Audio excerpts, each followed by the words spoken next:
최근 일본에서는 코로나19 장기화로 인한 손실과 더불어 한국의 국민들의 대다수가 참여한 노재팬 운동과 수출 규제로 인하여 막대한 피해들을 입은 여러 대 기업들이 견디다 못해 자본금을 1억 엔 이하로 줄이며 스스로 중소기업이 되어버리는 벤자민 버튼 증후군을 앓고 있다고 합니다.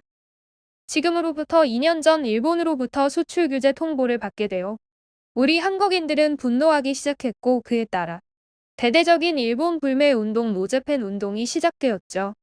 국민들이 모두 한마음 한뜻이 되어서 일제 제품을 구매하거나 소비하지 않게 되어서 일본에 실질적인 경제적 타격을 주기 위함이었는데요.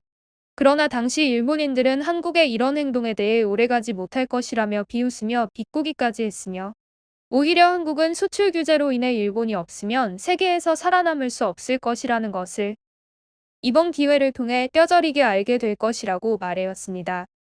그러나 현재는 일본이 상상했던 결과와 정반대의 모습을 보여주고 있습니다. 2년이 지난 현재 한국의 불매운동을 비웃었던 일본의 실상은 정말 최후를 맞이하고 있는데요. 몇 번 다뤘다시피 모든 통계적 지표에서 일본은 한국에 따라잡혔거나 혹은 이미 수출 규제 이전부터 점점 한국에 역전당하고 있었던 것이죠. 특히 일본은 반도체 산업에서만큼은 지금까지 그동안 세계적으로 절대적인 권위자 역할을 자청해왔고, 한국의 주요 산업 역시 반도체 사업이니만큼 수출 규제 3대 품목으로 불화수소, 포토레지스트, 폴리이미드를 정했는데요. 반도체와 디스플레이를 만드는데 꼭 필요한 핵심 소재들로 구성하면서 한국에 압박을 가했습니다. 그러나 한국은 이에 굴복하지 않았습니다. 현재 불화수소와 폴리이미드의 국산화가 성공적으로 이뤄졌고, 남은 포토레지스트 역시 일본산을 배제하고 벨기에 등 다국적으로 우회 수입로를 확보했죠. 또한 이후 국내 기업에서 포토레지스트 역시 개발에 성공한 상태로 반도체 소재 국산화의 완벽한 성공을 거두었습니다. 상황이 자신들이 뜻하지 못한 채로 반대로 흘러가다 보니 일본의 기업들은 버티지 못하고 스미토모 화학과 다키니 공업과 같은 여러 일본 기업들이 한국에 직접 반도체 소재 장비를 대동하고 입국하여 한국 내 직접 생산 방식을 택했다고 합니다.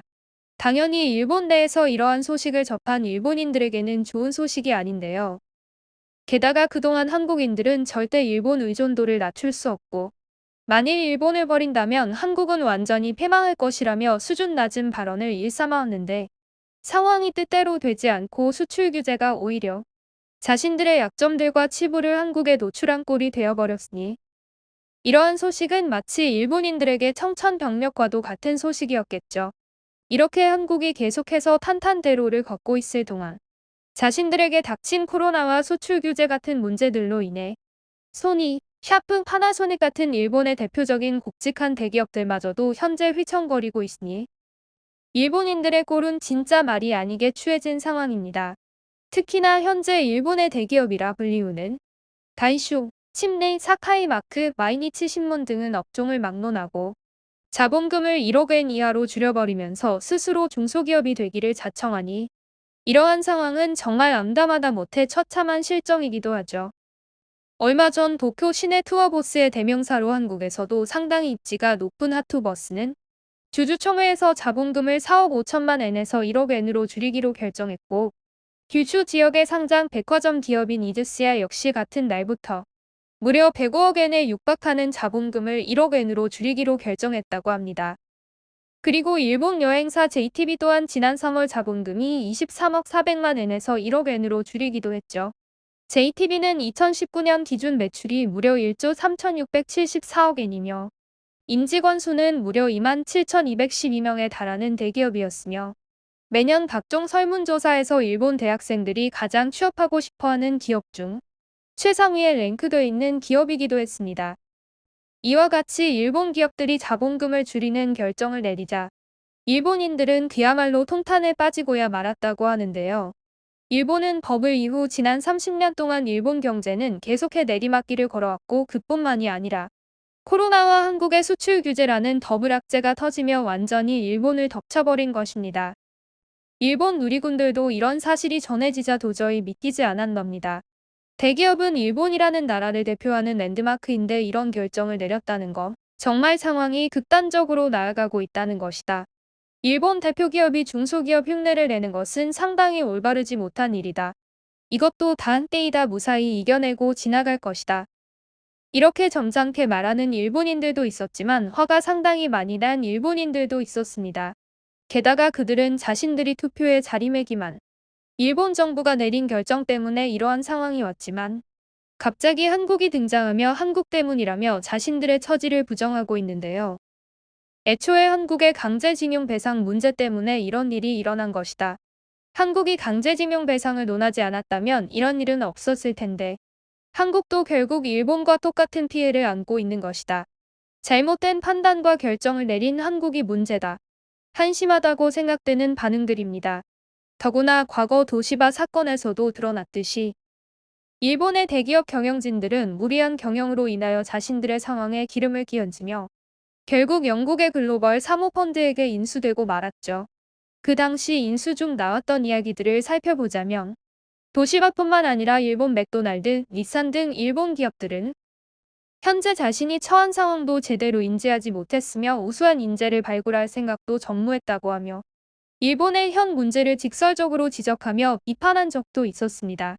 이럼에도 불구하고 일본인들은 자신들의 이렇게 비참한 현실의 원인에 한국을 꼽고 있는 건 정말 현실감이 전혀 없는 것인지 아니면 정말 무지의 결과인지 궁금할 정도입니다. 이 사건에 대한 일본 현지 누리꾼들의 반응입니다. 이건 단순히 대기업들의 탈세의 꼼수일 뿐이다.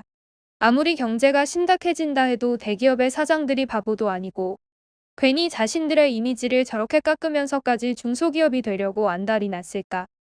우리는 절대 한국으로 인해 피해를 입은 것도 없고 그저 대기업들이 스스로 좀 더 많은 돈을 벌기 위해 만든 꼼수에 불과하다. 우린 한국이 싸질러 놓은 똥을 치우는 것이다. 한국이 좀 더 신중하고 예의를 갖추었다면 한국과 일본이 이러한 악재를 불러오지 않았을 것이다. 물론 서로가 조금씩 양보하면 됐다지만 결과적으로 문제의 원인 제공은 약속을 지키지 않은 한국이었다. 그러니 이 모든 것을 한국이 배상해줘야 하는 게 맞다. 한국의 수출 규제를 했을 때만 해도 이번 코로나 사태라는 대재앙이 다가오고 있을 줄은 절대 몰랐다. 지금 상황은 상당한 우연들이 겹쳐서 나온 것이다. 수출 규제로 인해 우리 경제가 피해를 입지 않은 것이라고 단언하기 힘들다. 결국 한국의 수출 규제를 해 질서를 잡으려 했지만 한국은 예전과 다르다. 한국을 동일선상에서 봤어야지 한 수 아래라고 생각했기 때문에 이러한 사태가 가속화된 것이지. 이참에 처음부터 초기화됐다 생각하고 다시 시작한다 생각하면 더욱 편하지. 한국은 일본으로부터 이제 완전히 벗어나 자유의 몸이 되어서 날아가고 있다. 반대로 일본이라고 못할 리가 없잖아. 이러한 상황에 한국에 돈을 벌러 가는 기업들은 정말 어쩔 수 없는 선택을 한 거야. 국가와 국민들의 비난과 질타를 견디고 간 것입니다. 하지만 이후 이것은 신의 한 수였다고 후에 판가름 날 수도 있습니다. 지금 일본의 내수시장 경제마저 박살나고 있는 상황인데 기업은 돈을 벌기 위해 최선의 선택을 한 것입니다. 오늘 제가 준비한 소식은 여기까지입니다. 나우튜브 시청자 여러분 시청해주셔서 감사합니다. 구독과 좋아요는 더 나은 컨텐츠 제작에 큰 힘이 됩니다. 오늘 하루도 좋은 하루 되시길 바랍니다.